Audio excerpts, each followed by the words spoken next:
SK music presentation.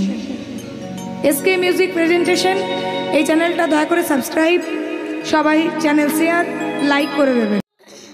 আমাদের গুরুদেব বলে, বাবা গো, তুমি কালীর কাছে গেলেও কৃষ্ণকে পাবে না, দুর্গার কাছে গেলেও তুমি কৃষ্ণকে পাবে না, বিশ্বকর্মা কারোর কাছে গেলে তুমি বিশ্বপিতাকে পাবে না। তুমি এক কাজ করো, এক জায়গায় দাঁড়িয়ে, তত্ত্ব কি বলছে, ভগবানের মূর্তির সামনে এক জায়গায় দাঁড়িয়ে তুমি কাঁদো, দেখবে তোমার বিশ্বপিতা তোমাকে ঠিক তুলে নিয়ে যাবে। এবার এই গুরুবাক্য শিরোধার্য করে যেই না এক জায়গায় দাঁড়িয়ে কাঁদছি, সেই সময় এবার এই বিশ্বপিতা এই হারিয়ে যাওয়া সন্তানগুলোকে ধরার জন্যে, মায়ার ঝাঁটারাতি খাওয়া থেকে বাঁচানোর জন্যে বলরাম কি করেছে নিতাই আর স্বয়ং কৃষ্ণ হয়েছে গৌর। হরি বল, হরি বল। তারা এসে বলছে, ওরে এই ভব সংসার থেকে যাওয়ার একমাত্র রাস্তা সেটা হচ্ছে হরে কৃষ্ণ কৃষ্ণ কৃষ্ণ হরে হরে, হরে রাম রাম রাম হরে হরে। এই যে বাবা হরি নামে 100 বারের নামে ত্রিভুট পর্বতের পার্শ্ববর্তী একটা পদ্ম সরোবর ছিল। সেই পদ্ম সরোবরের পাশে বিশাল বন, সেই বনে অনেক হাতি বাস করত। এই হাতিদের মধ্যে, পশুদের মধ্যে একজনের দলপতি থাকে, তাকে বলা হয় দাতাল হাতি। যেমন সংসার বনের ভিতরে স্ত্রী পুত্র নাতি নাতনি, এদের মধ্যে দলপতিকে যিনি বাড়ির মালিক। পশুদের মধ্যে একতা আছে, একটা পশু আর একটা পশুর কথা মানে, কিন্তু একটা মানুষ আর একটা মানুষের কথা শোনা না, মানতে চায় না।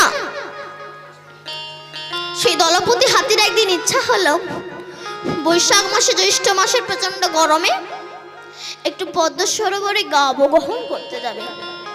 তার নিজের প্রিয়জন, বন্ধু বান্ধব, আত্মীয় স্বজন, স্ত্রী, ছেলে মেয়ে সবাইকে নিয়ে সেই পদ্ম সরোবরের কাছে এসেছে একটু গা অবগাহন করবে বলে। গা অবগাহন করতে করতে, স্নান করতে করতে আত্মা ভোলা হয়ে গেছে। যেমন আমরা সংসারে স্ত্রী পুত্র এদের নিয়ে খেলা করতে করতে যেমন আমরা আত্মা ভোলা হয়ে যাই, দিন দিন যে চুল পেকে যাচ্ছে, চোখে অস্পষ্ট দেখছি, কানে ভালোভাবে শুনতে পাচ্ছি না, মুখে কথা বলতে পারছি না ভালোভাবে, মুখ তুবড়ে যাচ্ছে, চামড়া ঝুলে যাচ্ছে, অনেক ফেস ওয়াশ মারছি, কোনো কাজ হচ্ছে না, আগেকার মতো ডিজাইনার নাই, চলে আমাদেরকে যেতে হবে, এটা আমরা ভুলে গিয়েছি। সংসার স্ত্রী পুত্র এদের সঙ্গে খেলা করতে করতে আমরা আত্ম ভোলা হয়ে গেছি। ঠিক সেই হাতিটাও তার স্ত্রী পুত্র এদেরকে নিয়ে খেলা করতে করতে আত্ম ভোলা হয়ে গিয়েছে। এবার পদ্ম সরোবরে যেখানে যত বেশি আনন্দ সেখানে তত বেশি কষ্ট। যেমন রোল, চাউমিন, ফুচকা, এগুলো খেতে ভালো লাগে, মুখে ভেতরে অ্যাসিড বাঁধায়। তিতো, এটা মুখে ভালো লাগে না, ভেতরে ভালো কাজ হয়। এই হরিনাম আমাদের কাছে তিতোর মতো লাগে, কিন্তু ভেতরে ভালো কাজ হয়।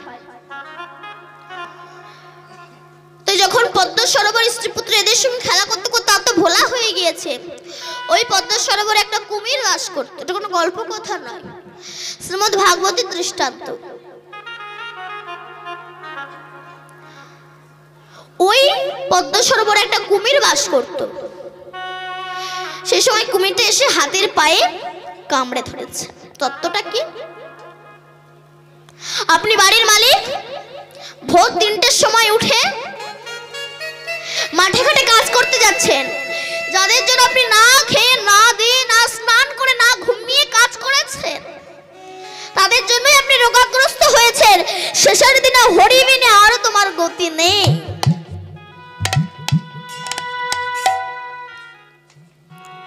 সেদিন হরি ছাড়া আর কেউ নেই তোমার। তাই যখন কুমির হাতিটাকে ধরলো, তখন তার প্রিয়জন, আত্মীয় স্বজন সবাই দূর থেকে দেখছে, কাছে কেউ আসছে না। এক এক করে জল থেকে সবাই উঠে চলে গেল। তখন হাতিটি গোবিন্দকে ডেকে বলছে, দয়াময়,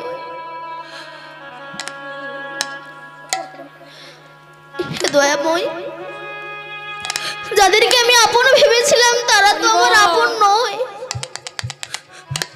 কিন্তু যাদেরকে তোমাকে পর ভেবেছিলাম, কিন্তু তুমি হচ্ছে আমার আপন। শেষের দিনে তুমি বিনে তো আমার আর গতি নেই। যখন কুমিরে ধরেছে হাতিটিকে, তত্ত্ব কি বলছে? আপনি সারা জীবন সংসারের জন্য খেটেছেন, শেষে বৃদ্ধ বয়সে আপনার জায়গা হচ্ছে বারান্দার এক কোণে।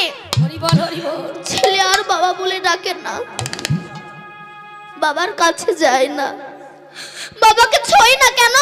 ছুলে যদি সেই রোগ তার হয়,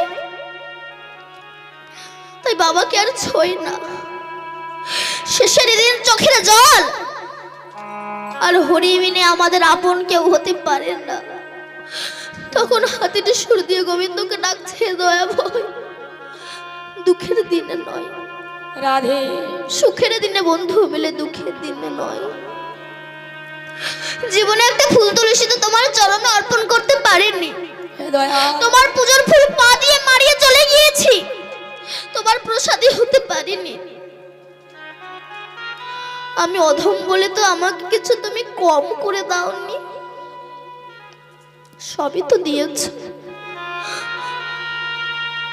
প্রতিদানে তুমি তো কিছু চাওনি আমার কাছে, সত্যি তো? সবই দিয়েছো, চোখ, কান, হাত, পা, নাক, মুখ সব দিয়েছো, কিন্তু যে কাজের জন্য দিয়েছো সেই কাজেই আমি ব্যবহার করতে পারলাম না। যে চোখ দিয়েছো তোমাকে দর্শন করার জন্য, সেই চোখে কত জিনিস দেখলাম, তোমার রূপ মাধুর্য দর্শন করতে পারিনি। যে নাক দিয়েছো তুলসীর ঘ্রাণ নেওয়ার জন্য, সেই নাকে কত মাছ মাংসের ঘ্রাণ নিয়েছে, তুলসীর ঘ্রাণ নেওয়া হলো না। রাধে রাধে। যে কান দিয়েছো তোমার হরিনাম শ্রবণ করার জন্য, সেই কানে কত কুজিনিস শ্রবণ করেছে, কত গালাগালি শ্রবণ করেছে, কিন্তু তোমার নাম শ্রবণ করা হলো না। যে বদন দিয়েছো তোমার নাম করার জন্য, সেই বদনে কত গুরুজনদেরকে ছোট বড় কথা বলেছি, কত বাজে বাজে কথা বলেছি, কত গালাগালি দিয়েছি, তোমার নাম করা হলো না। যে হাত দিয়েছো তোমাকে আরতি করার জন্য,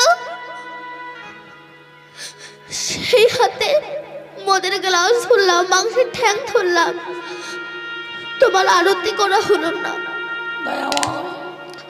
যে পা দিয়েছো তোমার মন্দিরে যাওয়ার জন্য, সেই পায়ে পতিতালয়ে গেলাম, তোমার মন্দিরে যাওয়া হলো না।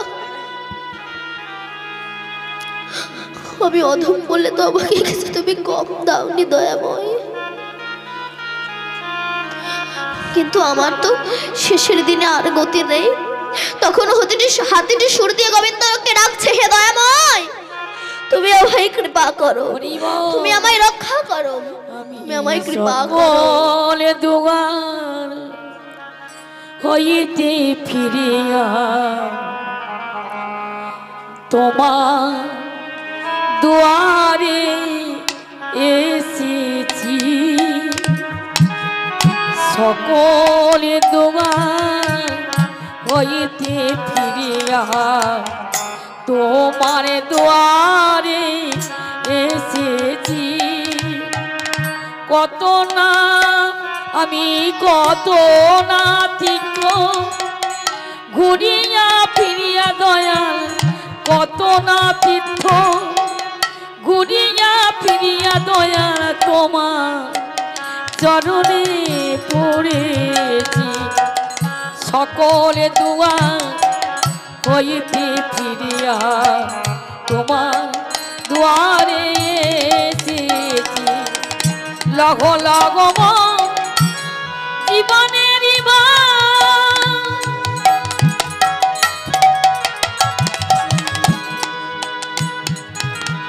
প্রাণের ঠাকুর গোবিন্দ আমার, লঘ লঘ জীবনের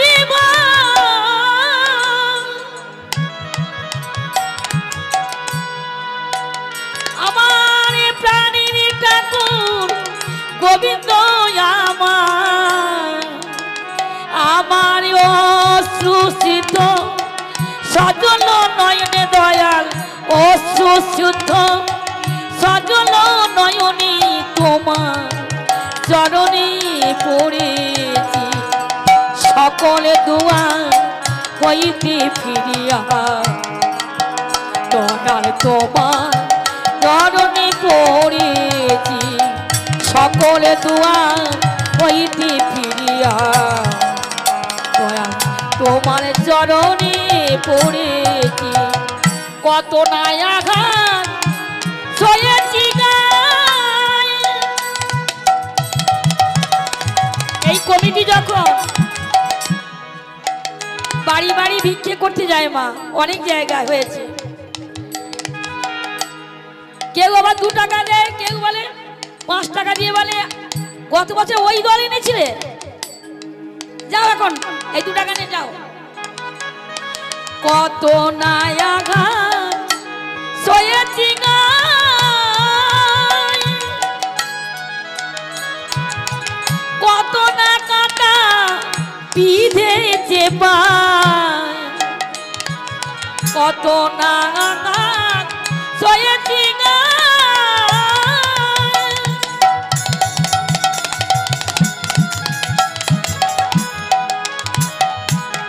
কত না কাটা বিধেছে পায়, আমার এই অসময় ওহে দয়াময়। এই নাম শুনতে বাবা গত বছরে অনেকে এসেছে, অনেকে আসতে পারে না, বাড়ি থেকে হয়তো মাইকে শুনতে পাচ্ছি, আমার এই অসময় ওহে দয়াময়, এই অসময় ওহে দয়াময়, কোলেতে তুলিয়া নিও রে সকল দুয়ার হইতে ফিরিয়া দয়াল তোমার চরণে পড়েছি সকল দুয়ার হইতে ফিরিয়া দয়াল তোমার চরণে পড়েছি। যখন হাতিটি একটা পদ্ম ফুল নিয়ে সুরে করে নিয়ে কেশবায় মাধবায় নম বলে উড়িয়ে দিয়েছে, ওম ব্রহ্মণ্য গো ব্রহ্মণ্য হিতায় চ জগৎ হিতায় কৃষ্ণায় গোবিন্দায় নমো নমঃ। হে কৃষ্ণ করুণা সিন্ধু দীনবন্ধু জগৎপতে গোপেশ গোপিকা কান্ত রাধা কান্ত নমস্তুতে।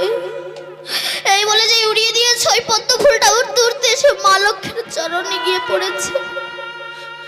মা লক্ষ্মী পদ্ম ফুলটা তুলে দেখছে পদ্মের প্রতিটি দলে দলে জল। লক্ষ্মী বলল, প্রভু এই পদ্ম কোথা থেকে এসেছে? প্রভু বলল, লক্ষ্মী মর্তধামে আমার এক ভক্ত হাতি, তাকে কুমিরা ধরেছে। শেষের দিনে আমি বিনে তার আর গতি নেই, তার প্রিয়জন আত্মীয় স্বজন সবাই তাকে ছেড়ে চলে গেছে। তাই শেষের দিনে সে আমাকে ডাকছে, তাই সে সেই পদ্ম ফুলটা এসে আবার তোমার চরণে দিয়েছে। হরি বল হরি বল। লক্ষ্মীর চরণে পড়লো কেন? গোবিন্দকে কৃপা পেতে গেলে আগে ভক্তের চরণ ধরতে হবে।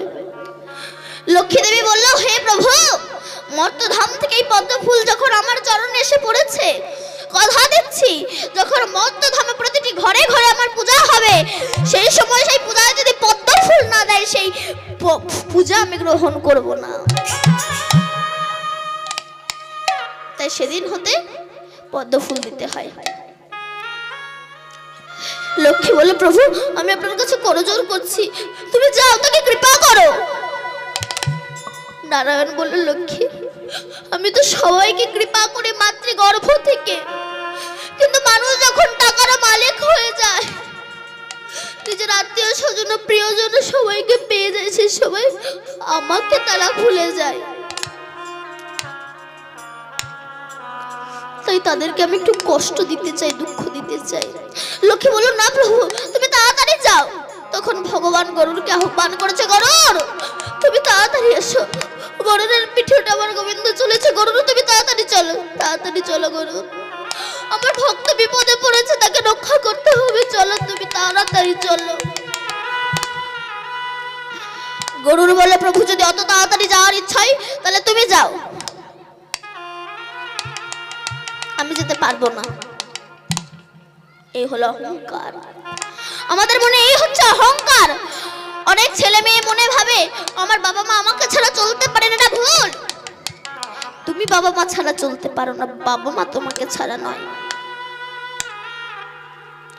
গরুর মনে মনে ভাবছে আমি ভগবানকে চালাই তাই ভগবান চলে, এটা ভুল। বাবা, গাড়ি 1 কোটি টাকা দাম হতে পারে, 500 টাকা ড্রাইভার না হলে গাড়ি চলে না। এই দেহের অনেক মূল্য থাকতে পারে, ওই সূক্ষ্ম আত্মাটা না থাকলে দেহের কোনো মূল্যই নেই। তখন আমার প্রভু বলছে, গরুর তুমি পূর্বজন্মে একটা পাখি ছিলে, তোমার নাম হচ্ছে উলুক।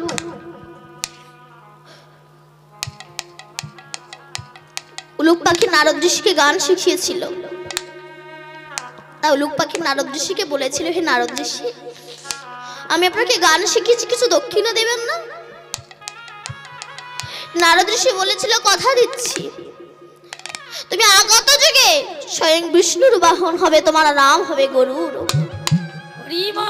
তাই গরুরের কত সৌভাগ্য যে ভগবানের বাহন হতে পেরেছে, কিন্তু অহংকার যাবে কোথায়? গরুর মনে মনে ভাবলো আমি ভগবানকে চালাই তাই ভগবান চলে।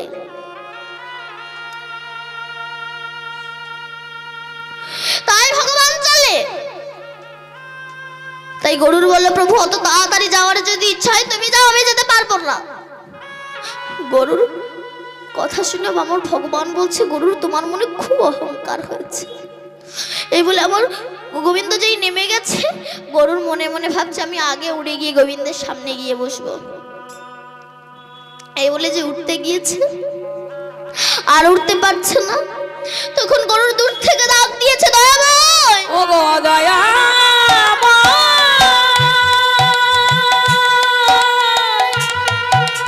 ও গো বিপদে বন্ধু,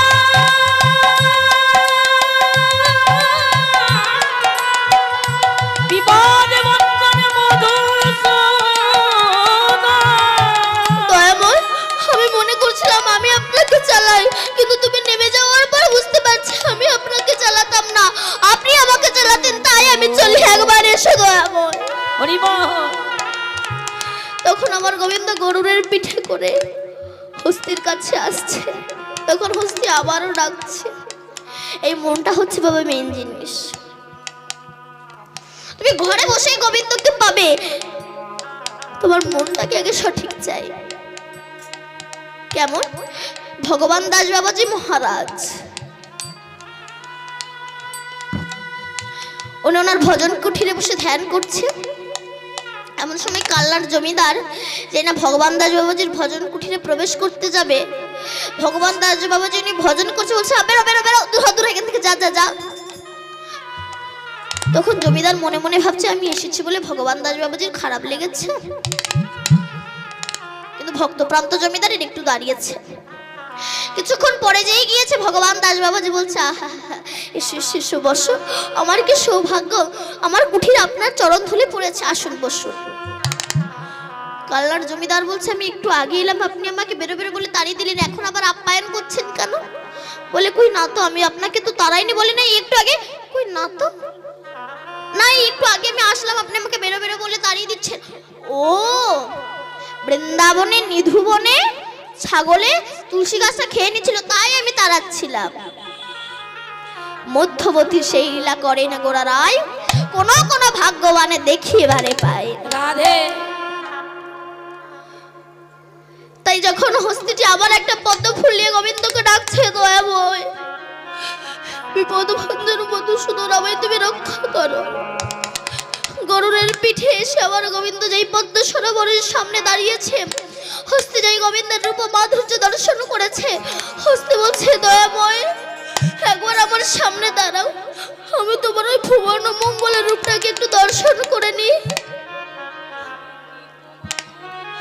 একটু সামনে দাঁড়াও। যোগী মুনি ঋষি সাধক সাধিকা গন্ধর্ব কিন্নর দেব দেবী কোটি কোটি জনম তোমার সাধনা করে তোমার কুল কিনারা পাই না, আমার মতো অধমের ঠাকে তুমি এসেছো। দাঁড়াও না, একটু আমার সামনে দাঁড়াও, আমি তোমার ওই রূপ মাধুর্যটাকে একটু দর্শন করে নি। হস্তি যখন প্রভুর চরণ ধরে কাঁদিতে লাগিল, স্বর্গ হইতে পুষ্প বৃষ্টি উলুধ্বনি হরিধ্বনি হইল।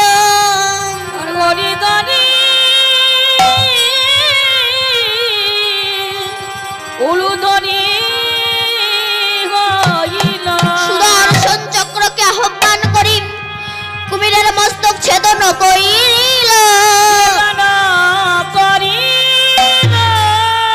মস্তক ছেদন করিল যখন হস্তি কৃপা পেয়ে গেল। হস্তি তখন প্রভুর চরণ ধরে কাঁদিতে লাগিল।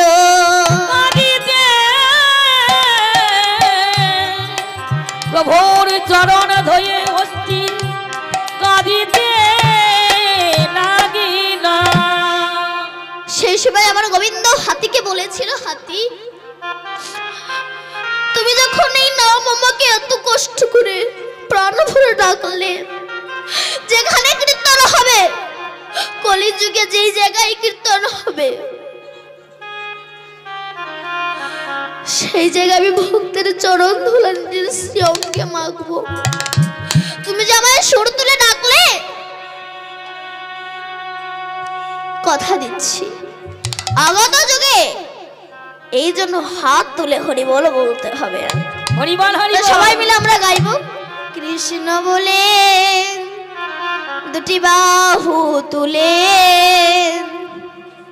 চলো রে মন বৃন্দাবনে।